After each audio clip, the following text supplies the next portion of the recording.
Namaskar. Welcome to another episode of Dialogue, and today I have a very interesting topic for you. My topic is, are civil servants taking political sides?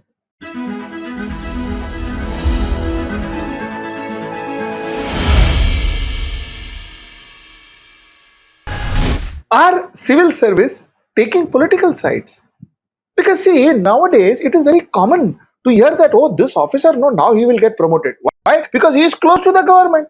He is very close to the chief minister, so he will get promoted. He will get good posting.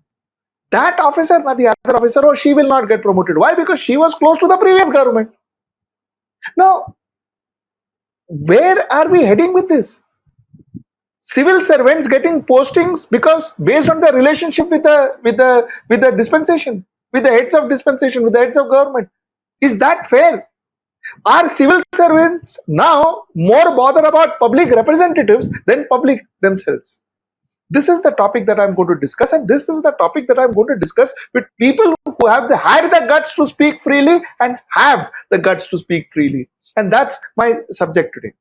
Now, before I get into my topic, one more minute I will spend with you. You see, through dialogue, what I'm attempting to do is not to get these regular panel experts into my panel. That's not what I want to do. What I want to do are to get people who are on ground, who have faced it, who have been through it, who have experienced it, coming and talking to you. When I talk branding, when I talk imagery, I will try and get you people from the branding industry, from marketing, from advertising to come and talk to you branding. When I talk to you about politics, I will try and get you people from the political arena. When I try and talk to you business, I will try and get to you people who are economists, people who are doing business, who are working on ground. So the opinions will be real, practical. It may not be very dramatic or sensational, but the opinions will be real. Today too, I'm attempting the same. Two officers I have. One is Mr. Khobragade from Maharashtra cadre, senior retired IAS officer, who, like you will see in the program, as you know, does straight talks. No, he doesn't mince his words. And the second officer is Mr. Amitabh Thakur, IPS officer from Uttar Pradesh, who was forced to retire, who spent 7 months in jail because possibly, according to him, he didn't want to listen to the dispensation. Now, these are people who are going to talk to you about civil servants. Let's get right into the show.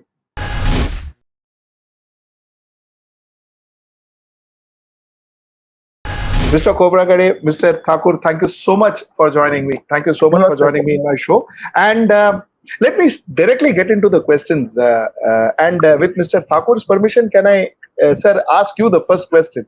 Sir, is civil services taking political sides? That's what I want to know, Mr. Khobragade. See, we must know the nature of the civil service, and basically the civil servants, they are the inevitable integrant of the government apparatus. Civil servants in democracy, इनका जो role है वो role है, though the civil service is non-political, that is non-elected functionary, they carry out the administration under the direction and control of the elective representative.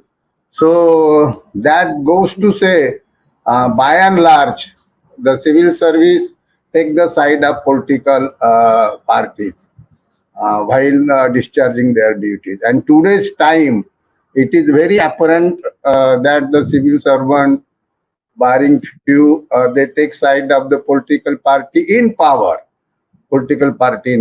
So I agree with what the caption you gave for this today's discussion.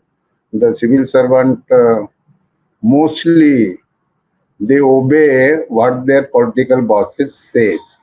Though the civil service basic nature is there has to be the persons of the integrity, impartiality, and transparency and all that, all said and done. They align with the political parties for so many reasons, and there are the reports also of the civil service reforms, administrative reforms, and all that. And it is said that yes, there is a nexus between the political bosses and the civil servant and to protect their vested interest. So I think to me, That as a civil servant, my experience is that barring few, they take side of the political party and they discharge their duty. Uh, in fact, not impartially, but the what suits to the political bosses. Mr. Thakur, IAS, IPS, UPSC takes political sides. Civil servants takes political sides. This is what the topic is. What is your take on this, sir? Sir, I fully agree with what my senior sir said, Mr. Khobra Garde said. Fully agree with him, sir. The fact remains that allegedly we need to be impartial. We have an All India Services Conduct Rules, 1968, and it is, I mean, ironically, the present government in the state, in government of India, it made a few amendments in the conduct rule also, where they made it very specific that civil services need to be apolitical. It said that civil servants cannot and shall not take sides with the political persons, etc., etc. So it made it. I mean, the things were always there, but they were given a very specific name, slant, and specification in the present conduct rules. That is one side. That is what the records say. On the contrary, the facts are that every day, with the passing of every day, the civil services is going from bad to worse. When I started my service in 1992, there was political sidings with the political parties, but with the passing of every day, we saw a huge slide. I mean, I have been in Uttar Pradesh. I never got a chance to go in the government of India, but we have heard about the government of India also. The Uttar Pradesh I have seen very closely. Every next chief minister was worse than the previous one, and the civil servants were expected to toe their lines to do exactly what they did. We have seen chief secretaries obeying the chief minister's order and getting very fine government buildings demolished just because the chief minister wanted.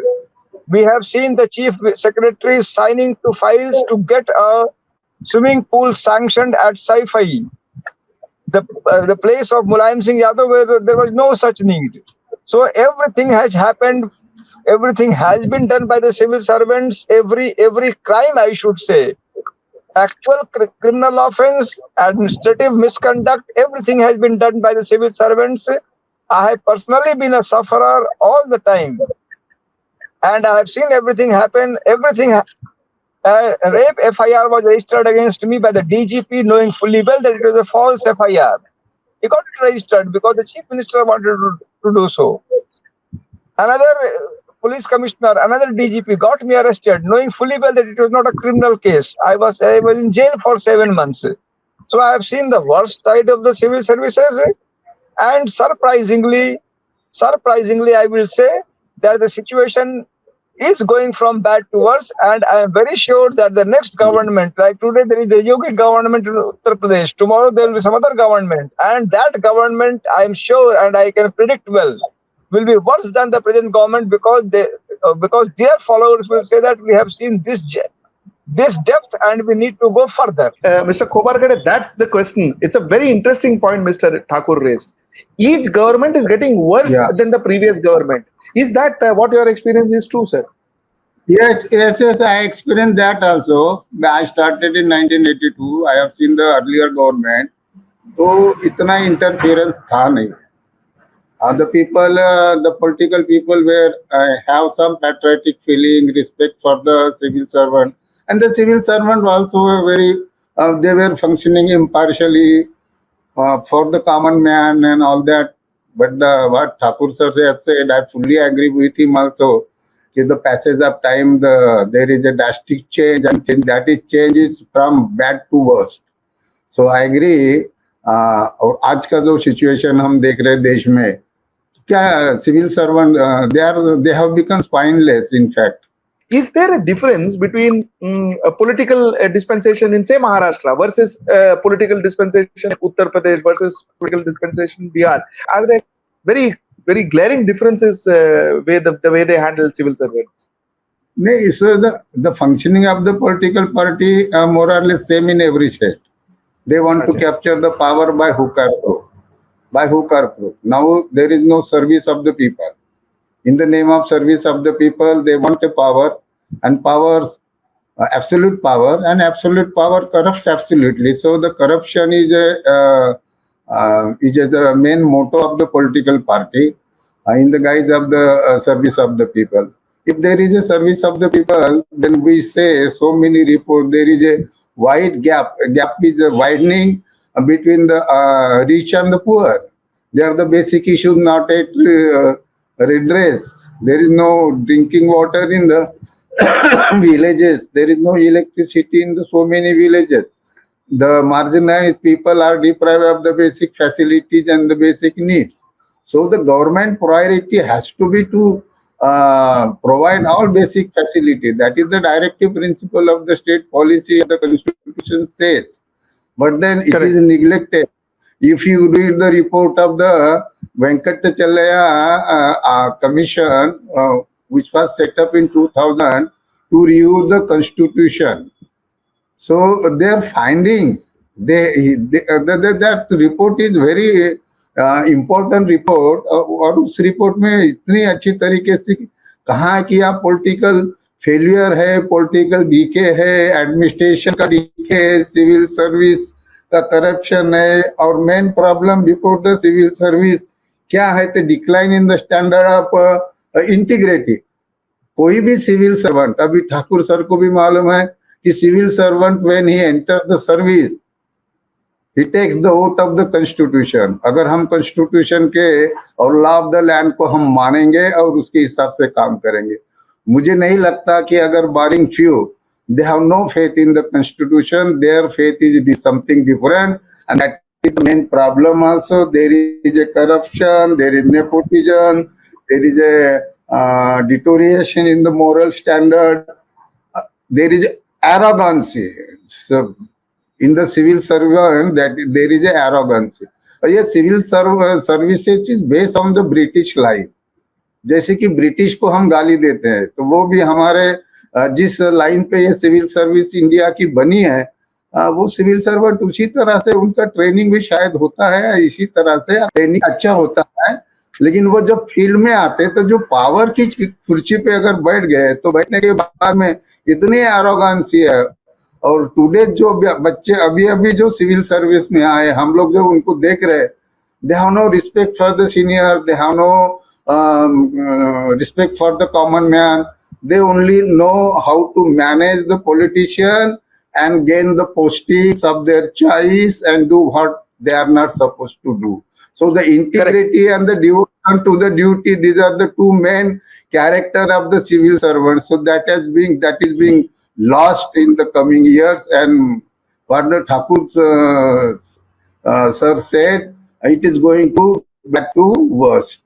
Mr. Thakur, you first got into IRS and then again attempted and again got into IPS, which means you attempted twice and you got into civil services twice. So you really wanted to be a civil servant, didn't you?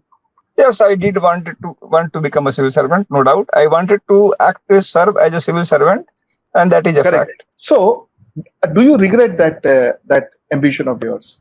No, sir, I don't regret that. I mean, if Amitabh Thakur is concerned, if he is the issue of discussion, then he will always say that he wanted to be a civil servant. He was happy that he became a civil servant. He will remain happy that he became a civil servant because he saw what civil service is actually about, what are the fallacies that are marring it, which are making it bad, which need to be improvised, which need to be improved, which need to be worked upon.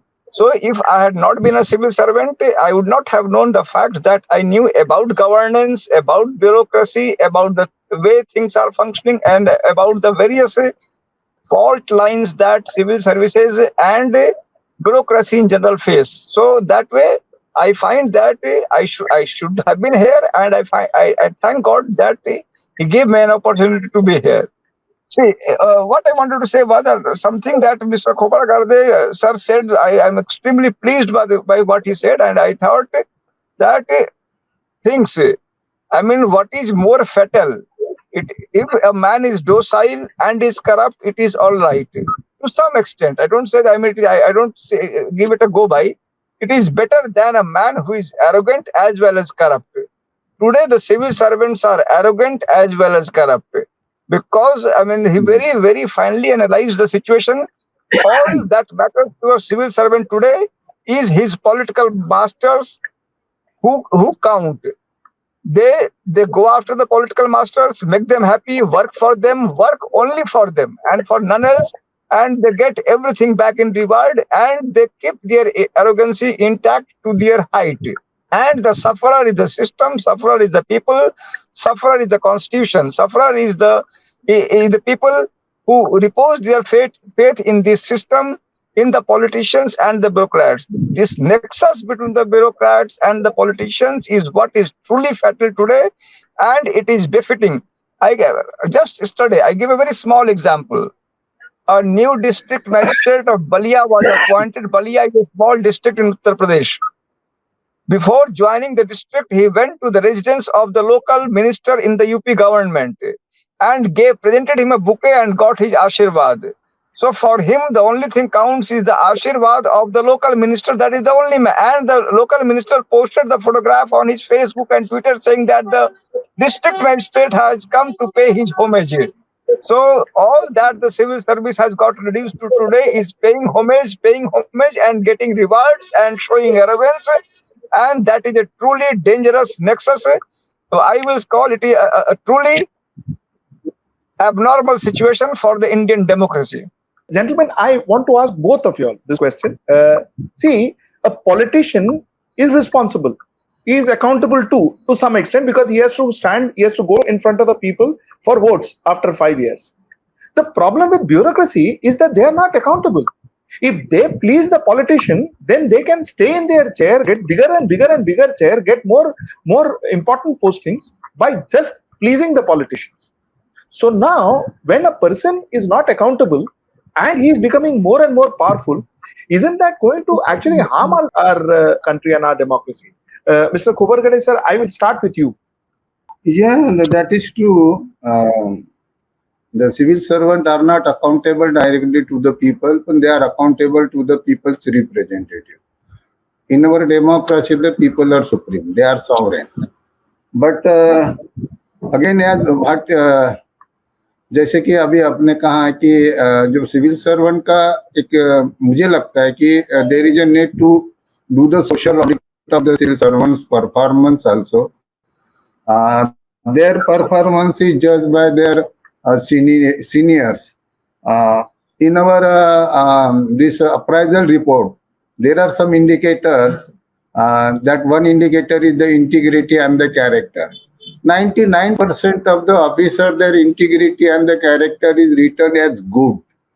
So the question is, if they are so good, they are the person of the integrity and the good character, then why there is a corruption in the administration? Who does the corruption?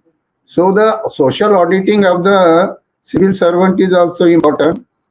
And I think the civil servant, when they came to the service with the allegiance to the constitution, they should stick it to their allegiance.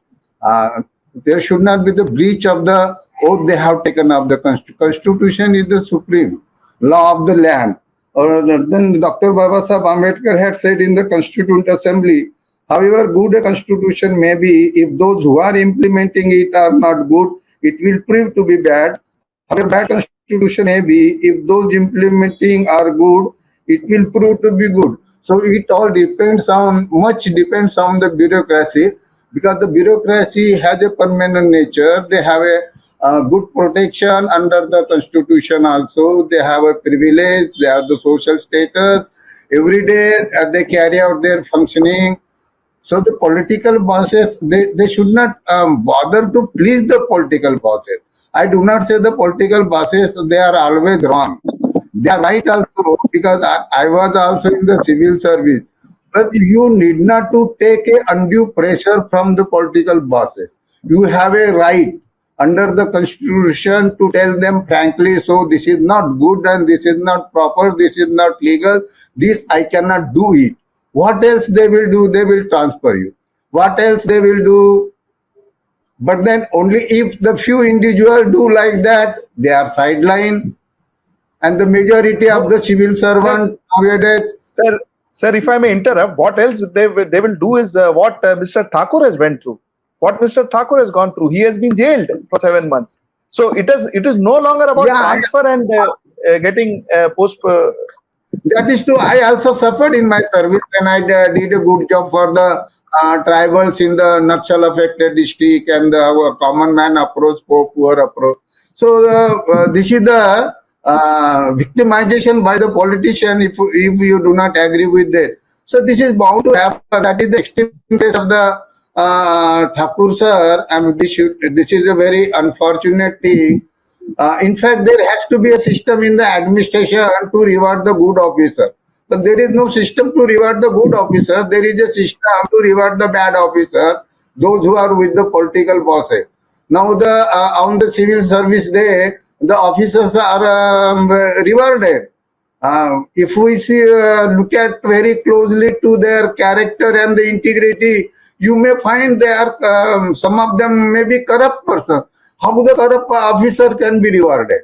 So the point Mr. is Thakur, the honesty, integrity, and the impartiality has to be seen, and there is in our parliamentary functioning of the democracy, and then nowadays the quality of the politician in the democracy and the politician in power, the minister, there is a criminalization of the political system. They are there in the parliament, they are there in the assembly, they do not know what is the patriotism, what is the service to the people, what are the problems. They have come in the politics just to make money, and that is the bad part of it. So the जैसे कि Thakur sir के साथ हुआ, बुरा हुआ वो, तो इस तरह से होगा, कुछ लोगों के साथ हुआ है और ये होते रहेगा. लेकिन फिर all India services association, IAS association, IPS association, they are also very silent on all this what is happening. मुख्य दर्शक जिसे कहा जा सकता है कि इतने शांत बैठे हुए, अपनी अपनी पोस्टिंग, रिटायरमेंट के बाद अपनी posting, so much goes to the civil servant than the political bosses. So I was also in the civil service. I did not listen to the political bosses. So in 29 years, I was transferred for 21 times. So that is fine. I am also a victim of the system, doing good. But that is my inner self says what for I came in the civil service. I was honest to the constitution, and I tried to do honestly to the welfare of the common man. I think that is satisfying thing. Yes, definitely. The answer is yes, a big yes. And the reason, as Kobragarde sir has said, the reason is the security that most of them enjoy. We enjoy also, like I was given compulsory retirement, but it is an exception. As a rule, if you join the service, you end up retiring whether you do something or not, as a rule. Only as long as you don't ruffle their feathers in a bad manner. If you are with them or if you are silent, you are extremely secure. So the concept of complete security is what makes them extremely dangerous. The security that they enjoy about their offices, about their chair, and as Mr. Khobragade sir said that these all India service associations do not speak up. They do not speak up against someone against whom the government is acting. But if a man who has been held in corruption, has been held in some other rightful reasons, then the services become active, and either through their networking or through their open advocacy of that officer, they support him. Summing it up, the officers feel so secure about their tenure, about their postings, about their well-being, that they become extremely dangerous. And at the same time, now, I mean, to enlarge or to explain how the various officers behave, there are 2 or 3 varieties. There is one variety of officers who align with only one set of political party. I mean, they get married with a political party once and for all.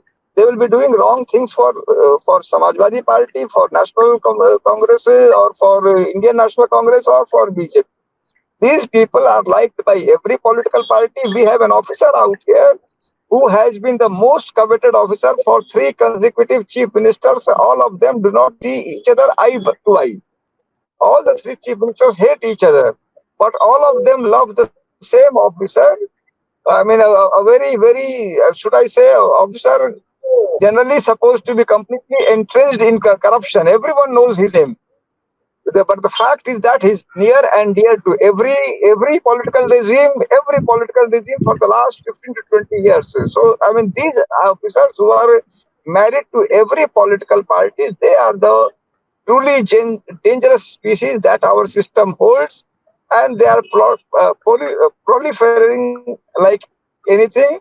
This is true even in the government of India. There are officers who were close to the Congress party. They are now close to the BJP, and they are enjoying their posts, with the perks and the rewards every time, and doing wrongful deeds. Firstly, they did for Congress. Now they are doing it for BJP. And if they remain there, they will do it again for Congress when it comes back, whatever time it is. My last question to both you gentlemen is, sir, is there a need to change the system of recruiting civil servants, the system of training civil servants? Is something more needed to be added to their training so that they become a little more unbiased, they become a little more focused to serving the public instead of the public representatives? Kobarkade sir, I'll start with you. They are properly trained at Labasna, and there is a periodical training also. So the training is there. However, what I feel, the civil servant they should remember what for he came in the services. The creation of the civil service is of the Constitution, and and the Constitution says the civil servant should be a man of integrity.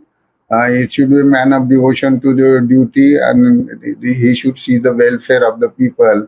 So if he's honest to all these things, I think he can do the better service for what he came in service. So the training is there. There can be some modification in the training and some additional training. But then they need to tell what the patriotism is. So there is a lack of national pride among the civil servant, today's civil servant also. So I think impartiality and transparency in their functioning for the good of the people, proper interpretation of the law and the Constitution, these are the satisfying factor. But then again, all said and done, the civil servant at the top also and at the bottom at every level. So there is a deterioration in the moral value. That is the very disturbing factor, the moral value. That is the reflection of the society as a whole. Only the civil servant cannot be blamed for that. But those who are the chosen among the lakhs of students, they are given proper training, they are good perks, they have a social status, they have a lot of power. If the district collector, is a lot of power with the district collector. What the district collector does, he does the very simple thing. The basic needs, delivery system, good law and order. Why he needs to take the bribe for signing the file? That is the whole problem. That is the individual problem. And now there is a lot of increase in such type of the civil servant from the first day when they came from the training and the first posting, they start making money. If they start making money, so then everything is lost. Character is lost, everything is lost. I think that is the loss to the society, loss to the, and it damages the national integration and the unity of the nation. What I feel in larger perspective must see, it was not expected from the civil service when the Pandit Jawaharlal Nehru wanted not to continue with the Indian civil service. That is the Sardar Vallabhbhai Patel in the Constituent Assembly wanted the civil service to continue. That is IAS and the IPS.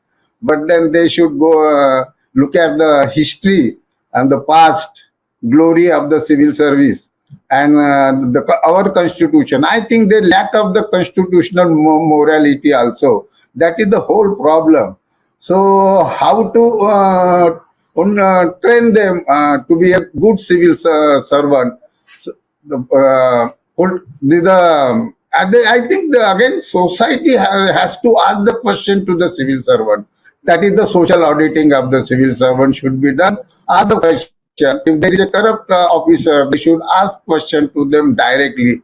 There has to be some law sort of thing. The people should